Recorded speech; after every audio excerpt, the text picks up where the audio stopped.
Tēnā koutou katoa, welcome to Parapara Farm. I'm going to show you the kumaras today on this beautiful sunny summer's day here. It's the first week of February, so at this time what I do is I pull the vines up and just make sure that the secondary roots aren't getting away. So this is what I've been doing here. These kumaras have been growing for 2.5 months now. They were planted 2.5 months ago. So they're halfway through. They'll be ready to harvest in Easter, which is mid-April. So halfway through, and they're really starting to throw out lots of these runners. And what these runners will do is they'll root into the ground. I'll see if I can find some roots. You might have to come in close.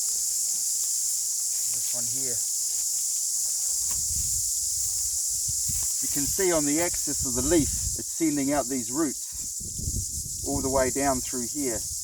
So it'll just grow along, and those roots are going to make tubers in the ground. So what you're going to wind up is with a whole lot of tiny wee kumaras in the middle of the row where we can't get at them. I'm not going to be able to dig them out of there. So what I do is I go through the whole crop and just lift those vines up and fold them over.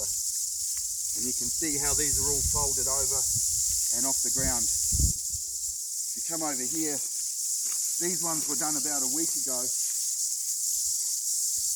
So they've re-established themselves and they're looking really nice. Now, I've been asked that by folding them over, you're sort of crowding them up and you're limiting the amount of sun that can get to the leaves, which is true.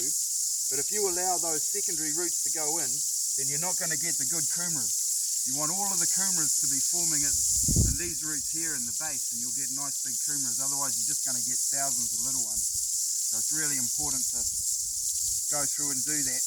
Once I've done all that and I've got it nice and exposed, I'll give them a spray of seaweed just as a wee top up.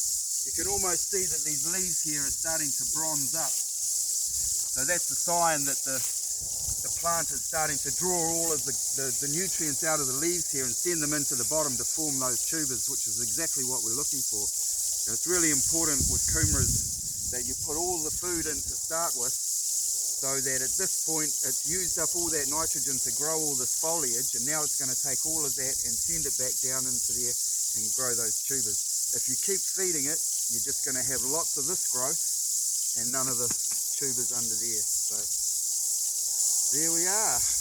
That's what we need to do at this time of year, and the next step of course will be harvesting. So I'll see you then.